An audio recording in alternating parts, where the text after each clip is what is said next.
Remember when you stepped on it with the with the ladder? Good thing I have another one. There you go. All right. Hello, everyone, and welcome to the Bluhdhaven podcast, episode number 75. As always, I'm your host, Balfour Wong. Today, I'm joined with Buddy. So, as you guys can see, we are doing something a little different with the video portion of the podcast.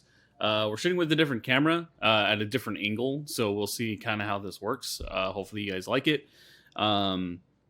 Apologize for last week. I was gone in DC doing a project, so I was unable to get the videos out and shoot an episode of the podcast. So I want to apologize to everyone who was asking me, why is there a podcast? Why isn't there a podcast? That's the reason why. So sorry about that. But that being said, there also might not be a podcast next week. Bianca and I actually have to go to Louisiana for a week, so we're going to be visiting our family. I'm going to try to see if we can record something remotely. If we have like half an hour or something, that way we can actually post something out. But if there's not a podcast next week, that's why. Thank you to everyone who came out to Munchkin Mondays yesterday. That was a lot of fun. We got to play with a new deck, and everyone was super exhausted. It was like a 3-hour game yesterday. It took forever for someone to win. Actually, I think I won. I honestly can't remember. Check the footage. Yeah. But it was a lot of fun. So thank you, everyone who came out yesterday. We got raided yesterday, which was really, really cool. Hell yeah. So this coming Monday, there obviously won't be a Munchkin Monday stream because we'll be gone. But got it. Yeah. But Buddy might be streaming Monday. We're gonna talk about it. We'll let you guys know about what's going on. I was just gonna suggest I could do it Tuesday because we ain't gonna have anything on Tuesday. And then now we mentioned Munchkin's like, well, shit. Oh, we'll figure something. We'll figure something out. We'll let everyone know. But if you guys aren't already, make sure to follow us on the website and join the community. There's always emails being sent out about updates and stuff like that. And I'm probably going to be writing some blog updates as well to kind of go into more detail about what's been going on. But with that being said, let's just jump into the conversation. So, Buddy, you had a couple of things that you wanted to talk about. Oh, yeah. I was just wondering what happened a couple nights ago. There was a bat in our garage. What? Yeah, there was a bat. I shit you not. There was a fucking bat. He was just chilling? So what happened was I didn't notice until like I had to go outside. My mom's like, don't go into the garage. I was like, why? Your dad found a bat. Huh? Yeah, he found a bat. I was like, I don't believe it. No, are we talking like full grown bat or like a baby bat? Because I've seen like baby bats where they're like super small. Yeah, I think it was like a baby bat. It was about that big. So what happened was he was trying to get it out of the garage, but he knows he whacked it because he felt it hit the broom. Oh no! The only problem is that he felt so bad because he found it the next day dead. No, I was like, no, and he's like, he even looks like I felt so fucking bad. I didn't want to kill it. He just wanted to shoot. He wanted to shoot it away, and I saw, and I was like, oh shit, it was a fucking bat. They're so cute. I love bats. I remember when I was working for Disney. There's an area right outside the theater, and there was a bat that was just like stuck in the area, and it was freaking everybody out. And at the time, I was freaked out too because I was like, I've never experienced a bat before. And there's a couple of videos with me and my friend Deanna, just going outside and messing with the bat because it looked like the bat's wing was like fucked up, so like it couldn't actually get out of the area. So it was just like spinning, like yeah, it was like doing like this weird like back and forth kind of. Like a half pipe type of motion. And like we just felt so bad. We're just like, oh man. Like, but like bats are fucking cute, man. Like if you guys, if obviously you guys are on the internet, you guys have seen like the cute like bats that are wrapped up in a blanket getting fed by someone. They're fucking cute. Your dad killed one. He didn't want to kill it, man. I keep saying like he didn't want it. He wanted it just to get out of the garage. That's all he wanted. What a shame. And I looked, I was like, oh, you poor bastard. Like, I'm sorry, Batman. Maybe in another life. I'm sorry, Damon Wayne. I'm sorry, Damien. No father for you. Actually, since we're talking about he never bats had a now, father to begin with. Not a real one, anyway.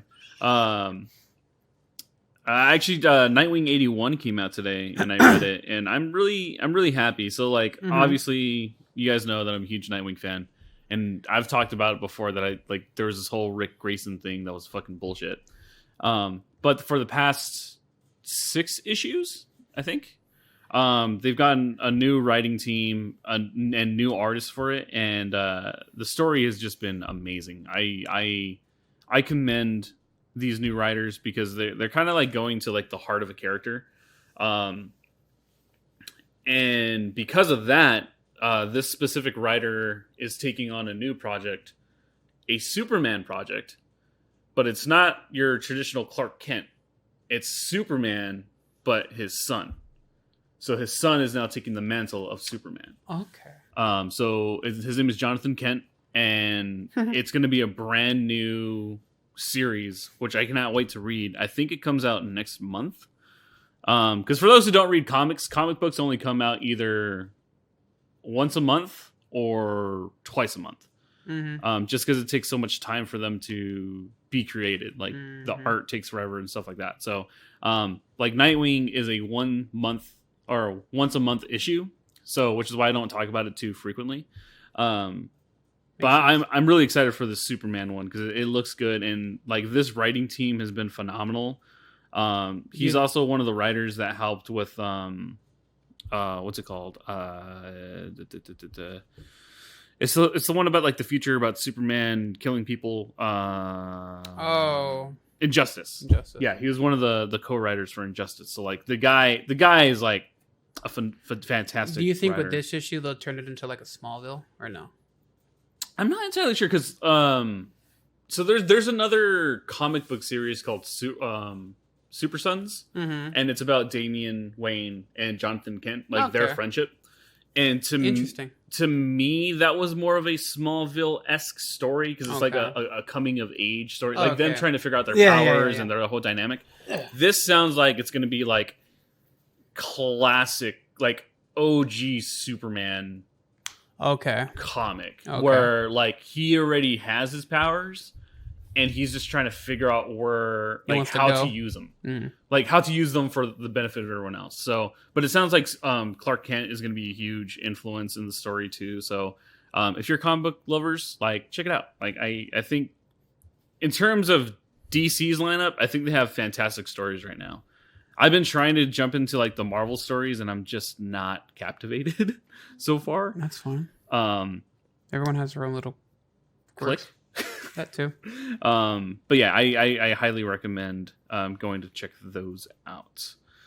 In video game news though, there's an Avatar game that they're developing. Dude, I saw that. That is weird.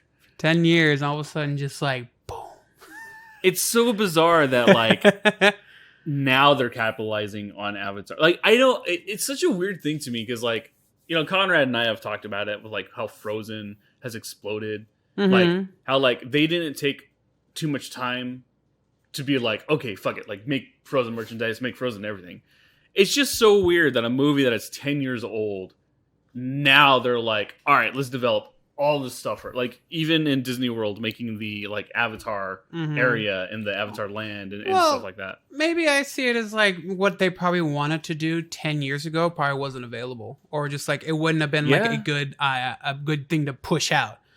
Yeah, no, I mean that makes sense because fucking James Cameron has always been ahead of the time, like in all of his fucking movies, dude. Yeah. Like in terms of like. I don't know like how many people are like movie junkies, but like James Cameron, holy crap, he's a psychopath, but that dude is like the forefront of pushing the limits of technology.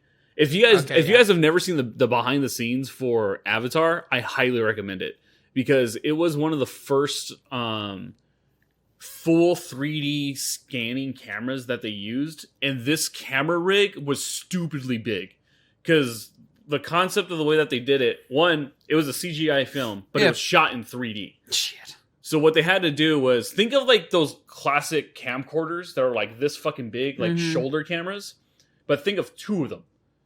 So the way that they had to shoot it was there's this giant box rig that's kind of like a 90-degree angle, right? Okay. So you have one camera that's set on your shoulder. The other camera is right in front of you shooting up. Oh, God. And the way that it works is that there's 2 mirrors in there.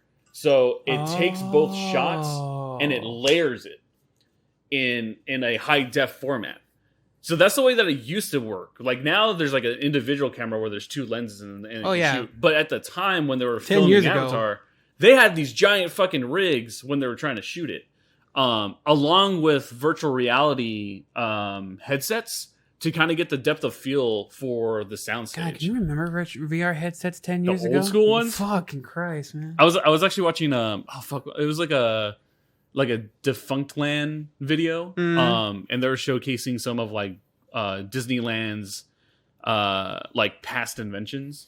And apparently they had this thing where I think it was called Disney Quest. And the concept was it would be a giant facility in every major city in America. Okay. And you would go there and you would put these giant, like you would sit in this like weird contraption, right? But you would put, again, classic giant VR headset, right? But when you're there, you can be in this virtual world where you can explore Disneyland or Disney World virtually. Oh. But because of the advancements of technology, they couldn't keep up with the maintenance for all these things, so they closed it. So for those who have VR headsets now, you know, like the Oculus or even like the PS4, so where it's just like a smaller headset. Think of Back to the Future, the first one, where you get introduced to Doc Brown for the first time. Yeah. He has this giant fucking rig on his head. That's essentially what a virtual reality helmet was. They were so big. Or another good one, if you ever seen this video game like in arcades, I doubt anyone remember this one. It's like it was like a big yellow fucking helmet that had like 2 handles right here, and you just put it on. Dude, yeah, just it's the tank game. Yeah. Oh god, what's the name of that game? You're on a beach and you just like have to like go people that are on a beach or even like helicopters and shit. I don't remember the name of it. Oh my god, hold on, keep talking about it because I gotta. But they think of that for like the virtual reality headsets like 10 years ago. Oh my god, that was. Now I'm trying to remember that game a lot. I played a lot of hours into that game. It's called Battlezone. Battlezone. I remember because they used to have that at yeah, here it is. Yep. You look like a fucking bumblebee. They used to have it at the Peter Piper on 12th and Ajo. Yeah. There's so many of those. Oh, man, that's classic. There's times though that I think they would forget to clean that shit and it would stink sometimes. Hell yeah. Fucking disgusting. It was gross. That's the thing is like I'm happy that there's more.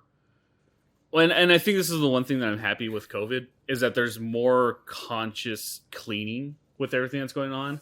So like, you know, back then with video games, like sometimes you would play like the original Time Crisis and you would just see like all the gunk on the handle. It was like, and when you're like, once you were done using it from being sweaty, it would almost like stick to your fucking hand. Because you're eating pizza and wings and stuff. If you have greasy food on your hands and whatnot, I mean, as a kid, you don't give a shit. Yeah, because I was gonna say like, well, I mean, I did, but like, there's so many people who don't. Like, there's so many people who are like, pizza, toy. Yeah.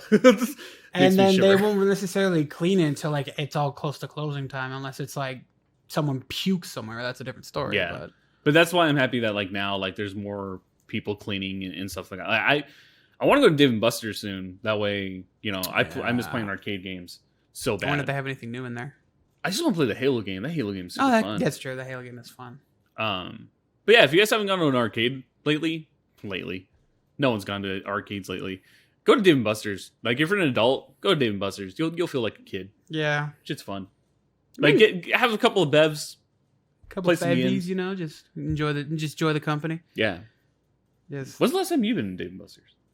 For my birthday, when I turned 25. Oh, yeah. I was there. No, it was the one that you weren't there. Because I think you were still in California. Or you were doing something. No. I was there. You were there for one, yes, I remember, but it wasn't. But then the following one, you were not. I don't think. Why was I in California? I don't know. Or you were probably doing something here, but you were like trying to get your shit, like business together or some shit. I don't remember something. But I remember you were there for one. Yes, I do remember that. But I could be a good friend sometimes. mean, it's a high maintenance little bitch. What can I say? I'm just kidding. No. What can I say? I have standards. Fuck you. No, but yeah, I feel like I don't know. Just if they would make more like, this is just me, like more arcades in specific areas, like Cobra Arcade, something like that. Yeah. But just like, you know, more like adult oriented, if I make sense. Yeah, no, I get what you mean. Like, cause like even with Dave & Buster's, even though it's like it's more for adults. Yeah, but it's more family. It's more family oriented. Yeah. But yeah, so like we have a bar here called Cobra Arcade, and It's so fun. it's a lot of fun. One, like all the like they have a lot of specialty drinks that are based off of like Nintendo characters. Excuse me. Or like other arcade characters, but there is a shit ton of classic arcade games. Mm-hmm. I think that's the appeal of it. Oh, yeah. It's like you can go and you can play Battletoads. You can go and Miss Pac-Man. Yeah. Galaga, Newspaper Boy. the one thing I don't like is that they don't maintain their machines as well, and I wish that they did. But I do like being able to go back and play just the classic arcade games because there's not many places where you can do that. It's one of the things that I really liked for a while. Disneyland, when Tron Legacy came out, over at Disney's California Adventure, they made a Flynn's Arcade type of thing. So like they had like a full facade of like the outside of Flynn's Arcade, and then on the inside was all the classic games from the 80s, like everything from the 80s. And it was super fucking cool, and I don't know why they got rid of it, motherfuckers. Screw you, Disney. Also, another thing Cobra Arcade also does too. They play like 80s films behind the bar. Oh yeah, that is true. Yeah, like I remember one time when I went there, they were playing The Lost Boys. Yeah, they play Back to the Future a lot there. Yeah, I figured as much. Because it's a classic, but you know. Yeah, I mean, like I think it's a good place. Honestly, I think they know their audience too. No, they like, do. They play to their audience know their really audience, well. Yeah. So yeah, if you're in Tucson or if you're in Phoenix, because there's one in Phoenix, go check shit. out Cobra Arcade. It's fucking awesome. But talking about like places that kind of cater to their audience, Snakes and Lattes just opened up in Tucson. Oh, that's the one you went to with Mario, right? Yeah. So we went 3 weeks ago. Yeah, I think. Mm-hmm. And so it's essentially it's kind of cool because so they do like a limited breakfast from like 8 to 11. Okay. So they have like, you know, basic like rolls and bread and stuff like that and coffee. Avocado toast, all that. Yeah. But for lunch they have like a lunch special which is like $18 where you get like a 3-course meal. Holy shit! Yeah, it's fucking awesome. For $20? Yeah, it's a nice portion too. Okay. Like they're not skimping. Yeah, so you essentially get an appetizer, which is either a soup or a salad. Then you get your choice of an entree, which is like pozole or a burger or grilled cheese sandwich or like an artisanal type of food. And then your dessert, like you get the choice of a dessert, and it's like the perfect size dessert. Like it's like an individual portion, and it's so fucking good. Oh, and then it comes with a soft drink as well. Oh hell yeah! But if you want, you can also get alcohol there. Of course. So it's like it's really cool. And granted, they will be charging soon, but I think until the end of this month, you guys can play any of their board games for free. So like you can sit down, enjoy some board games while they're making your food, and they have a fucking plethora of games. Granted, there's a lot that they don't have, which me and Mario keep pointing out, but they do have a lot of options. I like that. It's like, do you have this? No, you don't have that. Do you have this? No, just make like a small list It's of like, all right, let's go.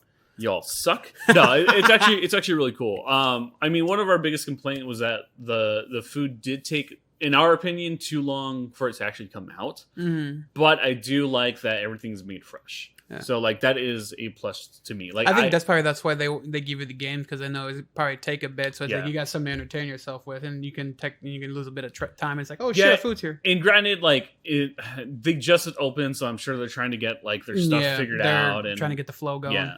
So overall, it's really cool. It's down on University, I think. It's right across the street from P.F. Chang's. Okay, I know exactly what you're talking about. Yeah. So it's like where the hookah lounge and everything is like down there. So go check that out because that's really cool.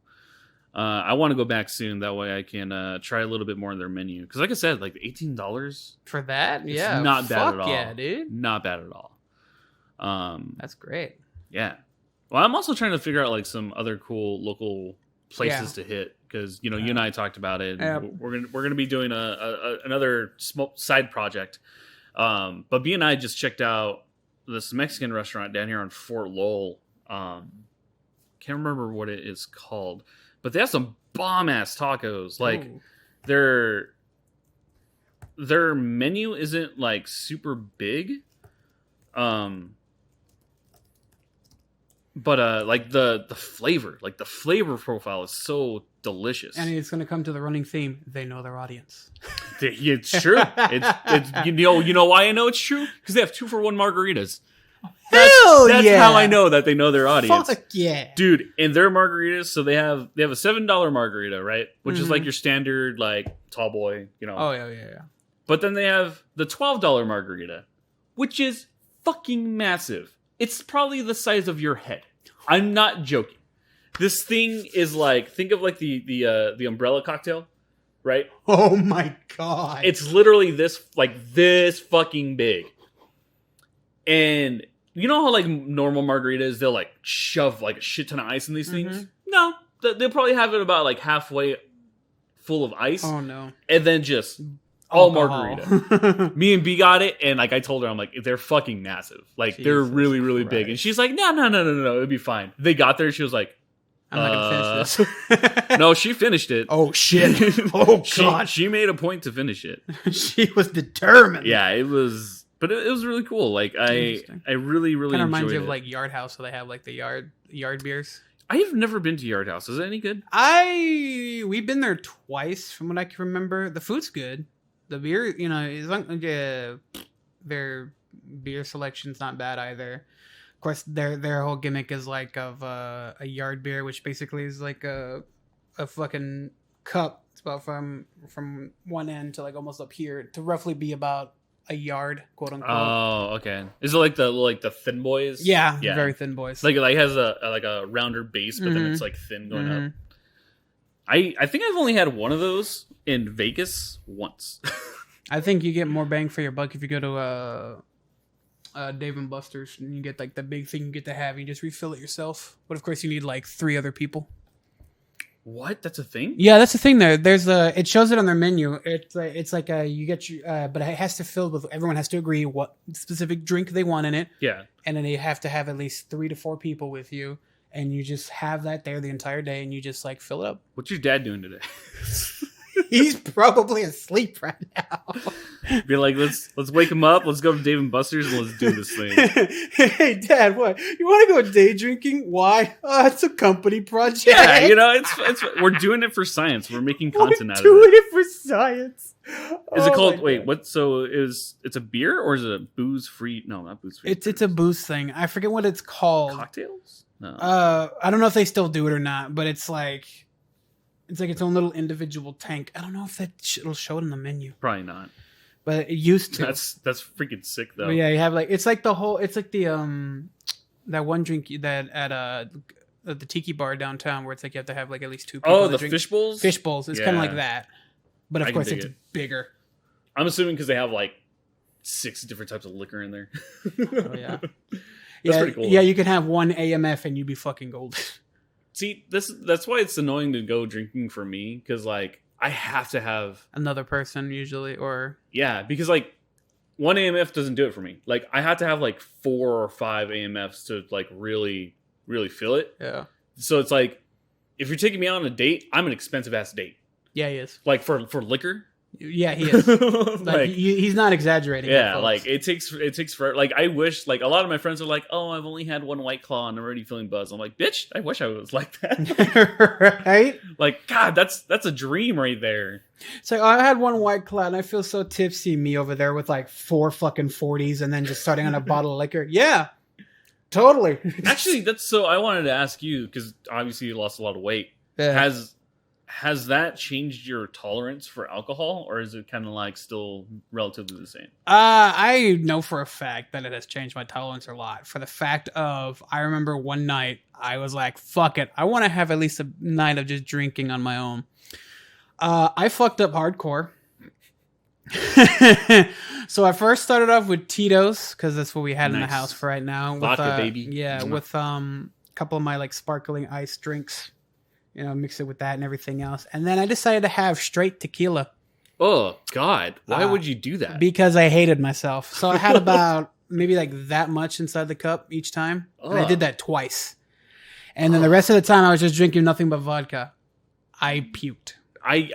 That sounds like a horrible night. It was fun until I felt myself going, oh, nope. I went to my fucking... I cannot do tequila straight. Like, I can drink vodka straight all day. But like tequila, that's like my week. Like I just I'm never touching tequila again. Never touching it. Yeah, remember drink responsibly. Yeah, drink responsibly, folks. It's just like I did it because I was just like I want to just try it, and holy fuck, I said a lot of shit to a lot of people. But not to me. I didn't get anything. Well, yeah, because I respect you. Losers. Yeah, I don't think you want me to like message you in like fucking forums like, dude, I want to suck you off. No. I mean, you know, it's 2021. HR, help me, please. Yeah, I know. HR, help me. Like, they don't exist yet. Oh, fuck your HR. Oh, fuck. Nah, but I mean, yeah. No, I mean, but, like, yeah. No, there has been a change in tolerance. I've noticed that. I've had like maybe... I did one night, this time without the tequila, with just like a couple of drinks of the Tito's and my sparkling things, and I've had about 2 of them, and I felt myself pretty buzzed. So that's like, awesome. It's like, ooh, cool. Yeah, it's like now you don't have to like drink so much in order to feel something. That's the only thing that I hate because like, you know, obviously I like mixed cocktails and stuff like that, Mm-hmm. but like on a glass that's like this, right? I have to fill this much of vodka in order for me to start feeling something. Yep. It's like, it's so frustrating for me. Mm-hmm. And because like, which is weird because like I don't even drink that much. It's like only like maybe on the weekends, on like a maybe, and only like socially. Like it's not like a day drink or anything like that. So it's like I get annoyed because I wish my tolerance was less because I don't drink a lot. So it's like, why do I need to drink a lot to feel something? Yeah, I've wanted to test my theory of like getting monsoon IPAs or ooh, they're fucking delicious. Or they just get 2 Mickeys and to see how I feel afterwards. Just to see. We'll do it for science. I do it for science and content, really. That being said, everyone, if you are drinking, please drink responsibly. Don't overindulge. If you are drinking, make sure someone is around to make sure that you're okay. Always have a DD. That's a designated driver for those who don't know. But yeah, we're going to take a small break here, and we'll be back with the podcast in just a little bit. See you in a bit. Be sure to check out the official Bluhdhaven t-shirt by going to www.bluhdhaven.com/store.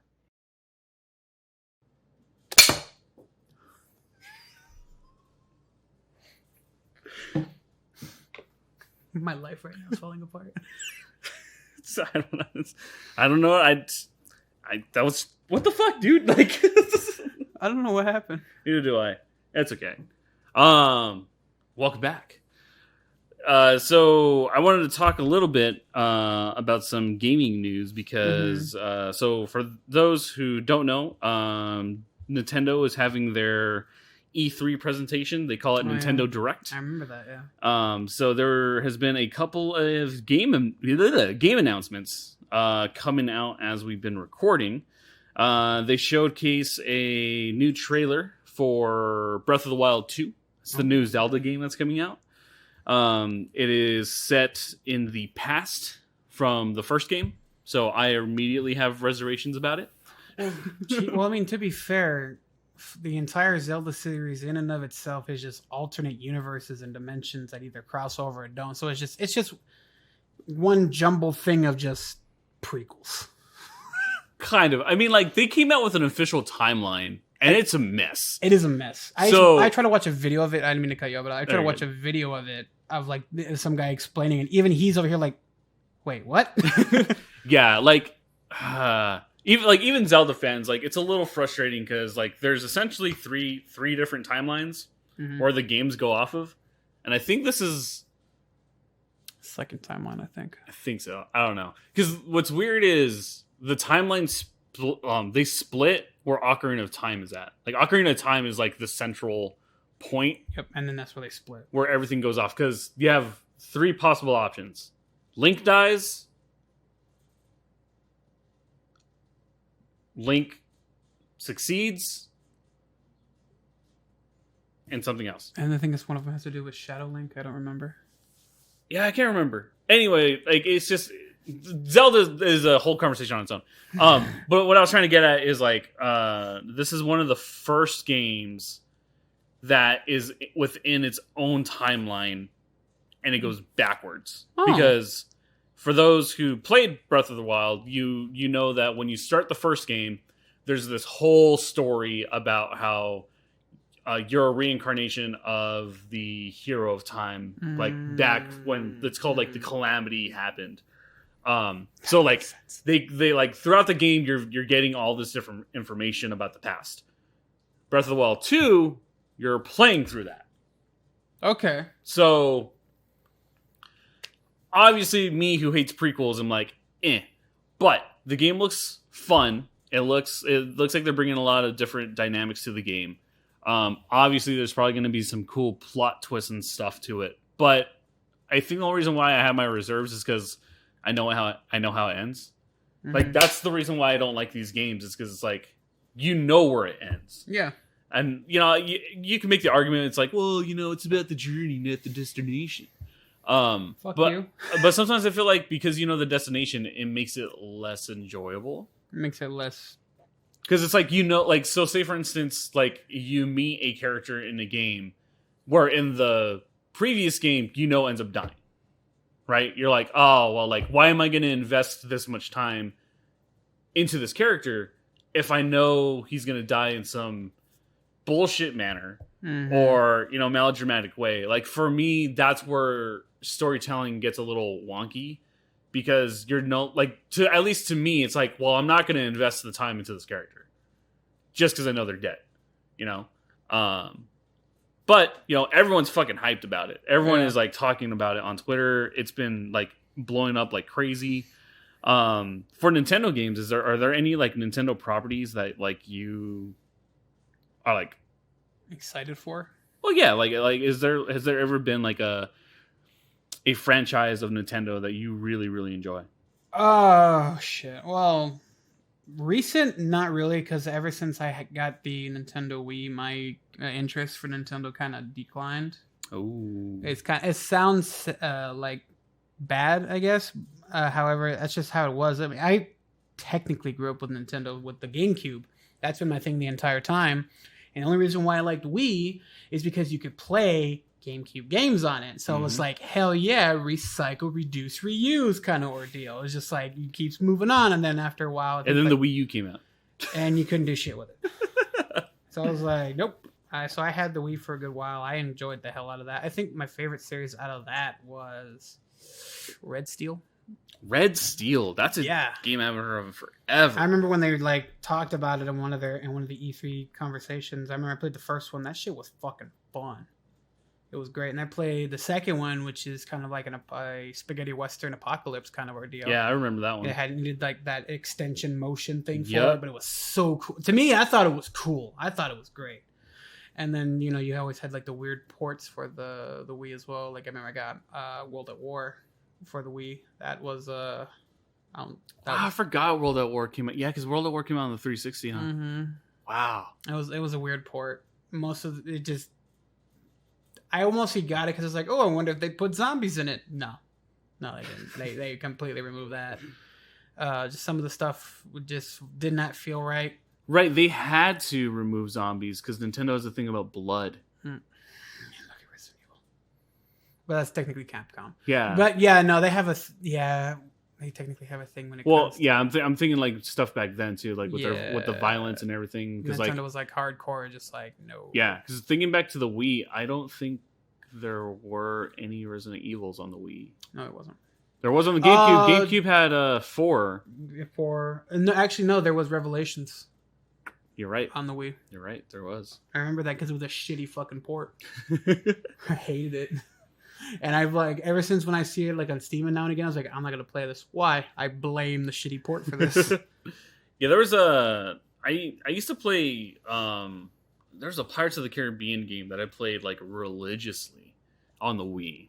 I think I know what you're talking about. Yeah, it was. I think it was at World's End. Yeah, it was at World's because End. you got to play through not just World's End. You got to play through Dead Man's Chest too. So it was like you got to play like majority of the story. Yeah, I played the living crap out of that game, and I hated it. I didn't hate it. It was annoying because the thing with the Wii was like you had the motion controls, so like you had to constantly be doing this anytime we were in a fight. Yep. Which I guess is weird because like we can bitch about that all we want, and it's like because that's gonna be a thing where like a lot of newer gamers don't have to experience. Yeah. Like you don't have to experience holding, something in your hand and like smacking it. Like granted, what like the Switch has the motion controls and stuff like that, but like that was a pivotal function. Yeah. For what was it, the PS3 and the Wii? Because PlayStation 3 had what was it, PlayStation Move?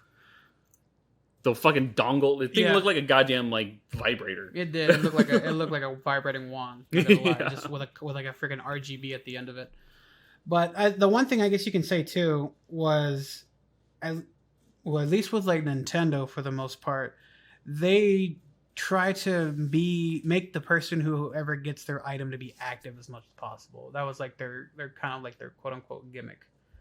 Wait, what do you mean? Oh, yeah. Like being like making it exercise without branding it as exercise. Yeah. Well, I will say like almost everyone had like the Wii Fit board. That. Like I know we had a Wii Fit board, and honestly, it was actually kind of cool. Like because I think that kind of introduced a lot of people to like yoga, right? Yeah, no. Or like all the other different like various exercises that I had. I thought it was kind of ingenious, trying to get kids to be more active. Yeah. Because I know in my house, like with that Wii Fit board, like it was able to take your weight and everything. So like every week, like me and my mom and my tío, we would use it and play with it and then see like who lost the most weight. So like if you're a competitive person, I can see it working for you. For me, I'm not super competitive. Like I'm more of like the individual type of thing. So it's like me being able to see my weight was more important than like me trying to beat someone else. So much 34 of that Wii Fit gymnast. So much of it, dude. Holy shit. Oh, the Wii Fit trainer? Hey, you're on the internet. What's up with this Samsung Sam thing? I've been seeing this shit everywhere on my Twitter. So, because Samsung brought a thing of like, you know how iPhones have Siri, right? Yeah. Now they have Samsung Sam or Samsung Samantha, whichever you want to call it, right? Mm-hmm. And it's literally like a 3D like AI helper, and it's just like a woman, right, or AI woman that they showed, and everyone fucking ate it up like it was Lady Dimitrescu from Resident Evil Village and everything else, right? That's really all I could say. Remember, folks, our Rule 34: if it exists, there's pornography of it. Yep. So Samsung Sam, much like everything else, just plummeted, just skyrocketed. Yeah, I was like, because what's the name of the Resident Evil lady? Lady Dimitrescu. Yeah, so that was there for a while, and then all of a sudden, I just started seeing Samsung everywhere. Because I was like, "What the fuck is happening?" They have a new AI helper, Samsung Samantha or Sam for short. So if you're curious, just look up Samsung Sam. You will see a lot. It went from like everyone wants to get crushed by the vampiric goth line, and then it's just like now it's like the nerdy. Geek Patrol helper. Well, it's really interesting to see like how sexualized things get in such a quick manner. Because like before Lady blah blah blah blah. Yeah, Lady D. There was the not Allstate, the AT&T girl. Oh, you know what I'm talking about? Yeah. The actress for AT&T. Yeah. Like that was huge before Lady Lady D. Just say Lady D. Lady D. Before Lady D came out. Yeah. So it's like it's interesting to see like the trends, like what's trendy and like what people want to like make sexy. Yeah. Like it's it was so weird when people like had a thing for flow as well. Yeah, that was a big thing. That was weird. I mean, granted, she wasn't bad looking, but it was just like it was She's just aged. Yeah, no, she is aged. That's no hate to her, but it was just no hate. It's just it was just like a weird curve. It's like, holy shit, this is interesting. Because then before that, it was it the E-Trade girl? Do you remember that? Like the spy for E-Trade? She had like pink hair and everything. Yeah. Yeah, it's like it's just these weird trends where like there was also a brief moment too. I don't think anyone, if this will show your fucking age, the fucking get connected for free with Education Connection girl. What? Yeah, there was like a little bit of her and every now and again because it was just like I remember I went down a weird fucking rabbit hole, man. That's I guess you could I'm your designated rabbit hole. Yeah, no, that's what I'm like. I wouldn't need to ask you because like I see it online, but it's like I don't fucking or there's even ones where it didn't necessarily, not that I found anyways. There probably is some of the guys who does the free credit report commercials, like that band.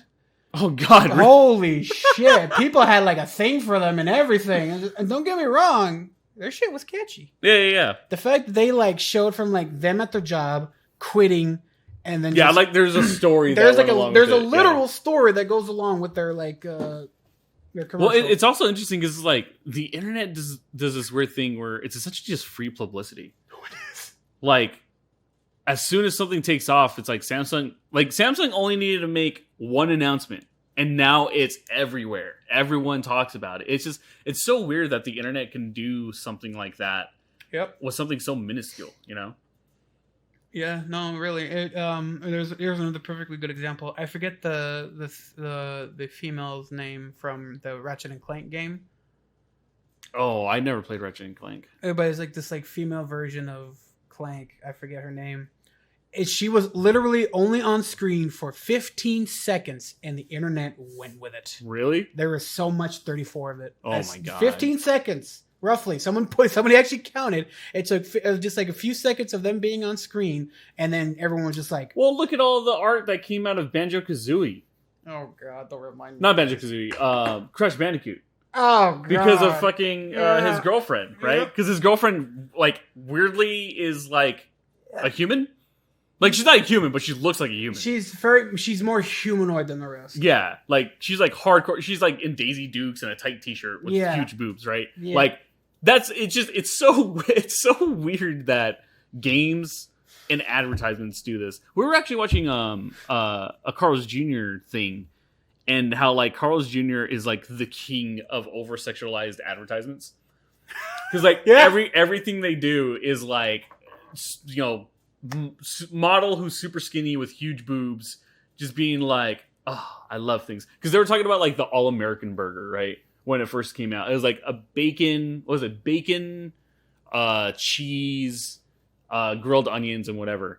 And like, so the fucking, like the advertisement is just a girl in Daisy Dukes with like a plaid t-shirt, right? Showing off her cleavage on like a Dukes of Hazzard car, right? Looking at the camera, just being like, "This is the true America," and then bites a sandwich, and then it's like cut to like the all American sandwich. Yep. It's like they are kings at advertisements because like for some reason that shit works. Like Americans are dumb. Yeah, they are. Also, want to point out that it's like only in America where those advertisements exist. Yeah. Oh, speaking of, remember how we talked about Super Size Me way back when in the podcast? Yeah. They made a sequel. What? Super Size Me 2, the Holy Chicken or something, where the guy who starred in Super Size Me made a fucking chicken restaurant. What? I tried to watch it, but I was like, I need to wait. I want to wait so I can tell Belle this. Dude, no fucking way. It's free on YouTube. Yeah, it's a 2016 American documentary film by Morgan Spurlock, sequel to the 2004 film Super Size Me. Yeah. It explores the ways in which the fast food industry has rebranded itself as healthier since his original film through the process of Spurlock working to open his own fast food restaurant, thus exposing some of the ways in which rebranding is more perceptive than reality. That is actually kind of cool. I like that. I'm gonna watch it eventually, but I was like, no fucking way. That's the one thing I guess I could be happy with sometimes with YouTube recommendations. They sometimes will listen to you and give you something you want, and then there's this time it's like, oh, this is weird. I remember we talked about this, and then just clicks it, and then just that's actually really cool. I am very happy to hear that he did something like this because, you know, like when Super Size Me came out, it was super controversial. Oh, yeah. On multiple grounds. Because, like, the guy ate at McDonald's 3 meals a day for breakfast, lunch, a dinner month? For a month. So, like, he put himself in a health hazard situation. Mm-hmm. Which was a huge, concern for a lot of people. But I'm really happy to hear that, like, 10 years later, he is trying to, again, expose fast food for how they conduct their business and how they make their food. I think we've talked about it a couple times on this podcast where, like, being conscious about what you eat is very important to us. And now that this is in my face, I have to watch this because it's like, maybe this will be a good example as to, why I feel gross when I go to fast food restaurants. Yeah. Like specifically when I have to go to McDonald's. When I went to DC, we ate at McDonald's and I got a quarter pounder. Mm-hmm. And just the quarter pounder with fries, I felt gross. Like it did not feel good eating it. Yeah. Like I know that there's like some people who are like, oh, it's like an addictive flavor, but it's like there's something about the flavor itself that just turns me off.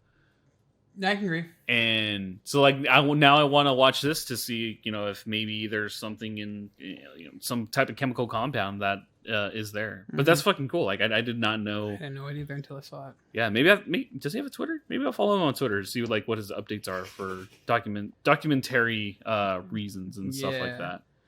So, because I like documentaries. Documentaries are cool. Yeah, some of them are good. Just depending on like how it's laid out and stuff like that. Yeah, I can see that. I think it's the reason why I like ghost shows so much. I don't know. Like I don't know why I keep watching them. Like I know they're bad, but it's like it's just too much fun to watch for some reason. They are really they're time killers. They really are. They do a, no pun intended, they do a killing during Halloween season, obviously. Yeah, I just wish there wasn't like there's some episodes where I'm like, ooh, like just because of my knowledge of like how cameras work. I was like, this is a bit sketchy. That's weird. But there are some episodes where I'm like, okay, I don't know how to explain that. Like, and I think that's what keeps me captivated is that there's episodes like that. Because like I've been watching Destination Fear, which is about I can't remember his name. I think his name is Langdon. Mm-hmm. Anyway, he's a younger documentary filmmaker, and he was one of the cameramen for Zach Braff on Ghost Adventures. Oh, okay. So like he was there. He was with them for a while, but he created his own show where he gets it's his best friend, his sister, and one of their other friends, and they go to all these haunted locations. And what their shtick is that every one of them has to spend the night isolated in a different area of this haunted location. Which, holy fuck, dude, you're crazy. No, that's terrifying. And sometimes it'll be like an asylum, right? Where there's multiple wings in an asylum. So, like, one person will be, like, on the third floor, all the way over here. The other person will be in the basement on the other end of the place. At least some of them have walkies so they can at least talk to each other. They do have walkies. And it's actually pretty funny because, like, they will actually freak each other out sometimes. Because it's like, you're isolated in a hallway. And then all of a sudden you just hear going like, yeah, fuck. Because then you hear like, and like you can see them freak out. So I think that's one of the reasons why I enjoy it, because it does seem very real to me, as opposed to a lot of like, I hate Ghost Adventures so much, but I keep watching it. Dude. Bro. Like, I'm getting goosebumps, man.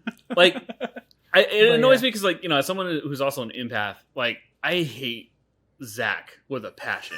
Because there'll be times where they're getting some, like, fantastic evidence, and he'll be like, oh, I'm not feeling well. And I'm like, what the fuck are you doing?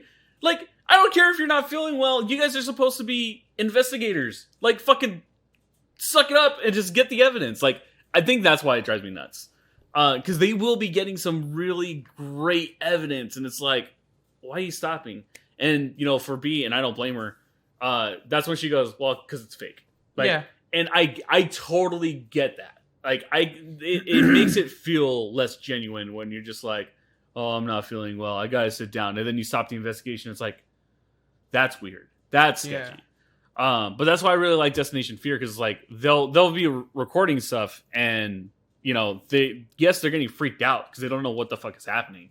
But at least they're trying to get evidence and doing their best to stay in the area. But there is a point where you're like, okay, I'm done, right? Especially if you're by yourself. That's the craziest thing is like there's some great evidence that they have because they're just alone, right? Yeah. So that's why I'm excited for this Halloween season because there's 3 ghost shows I watch. Ghost Adventures, unfortunately. Destination Fear, and then Ghost Nation. So Ghost Nation is a newer show with one of the original founders of Ghost Hunters. The bald guy, I can't remember his name. Oh, him. Okay. Yeah. I know exactly so it's him, Dave Tango, and Steve something. So it's those 3 people from the original Ghost Hunters.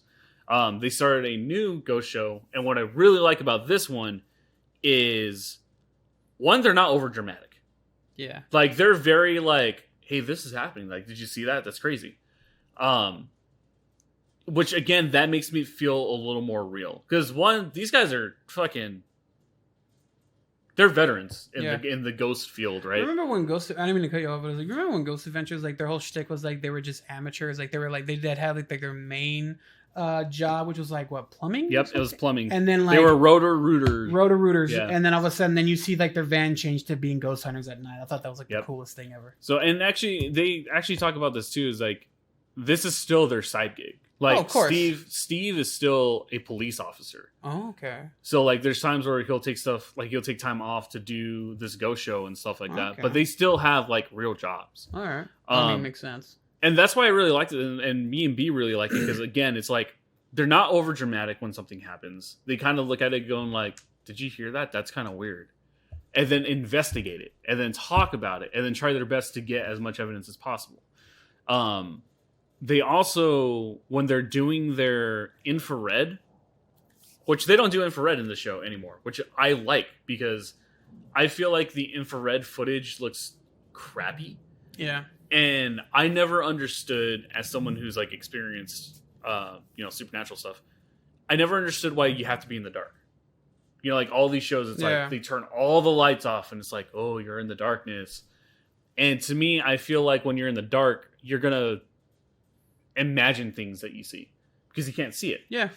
But in Ghost Nation, they have it where they have this fucking bright ass LED light, right? That they'll shine on, like they'll place it somewhere and then shine on the roof to get like that ambient light where you can see everything that's around them.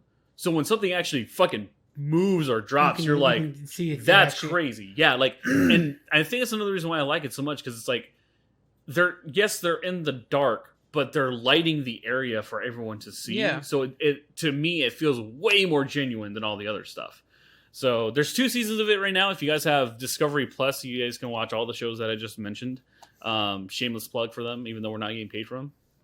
But yeah, go check that out. It's a lot of fun.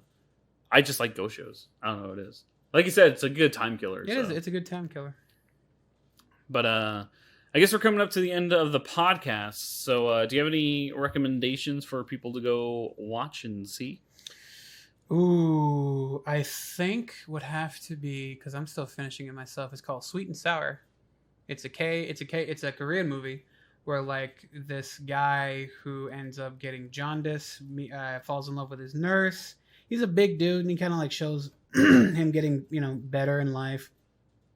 And then gets this new job. He has like this woman coworker, and then just something happened. It goes from like, oh, this is so cute, to like heart-wrenching shit, and I'm still trying to find the heart-wrenching shit right now. Oh, so it's like it's very like operatic. Yeah. Okay. It's not a bad film. I like it. I mean, if you like movies of that sort. I will say, like Korean films and actually foreign films in general do a very good job of operatic storytelling, where you think it's going to go in a certain direction, but then it turns it on its head, and then it becomes a tragedy, which I think are fantastic stories, because I feel like those are more grounded in reality.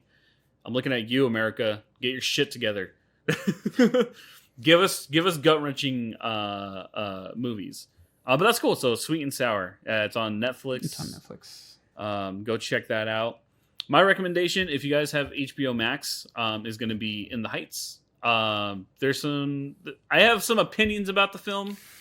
But I think overall it's an enjoyable feature. It's like 2.5 hours long because it's based off of the musical of the same name. It was written by Lin-Manuel Miranda, and I think this one was co-written by him, and I think a female writer and director directed this movie. It's a lot of fun. There's some great music there. If you are of Puerto Rican descent or in the Latin community, I think you will really enjoy it. There's some great moments in the movie that'll make you feel a certain way, so I highly recommend it. Again, it's on HBO Max. If you guys have it, if not, you guys can go watch it in theaters because theaters are open. #AMC, let's go to the moon, baby. So thank you guys for watching this episode of the podcast. We hope you enjoyed it. Make sure to subscribe to us on Apple Podcasts and Spotify. Be sure to go to Bluhdhaven.com for more of our content, and we might be back next week for a new episode. See ya.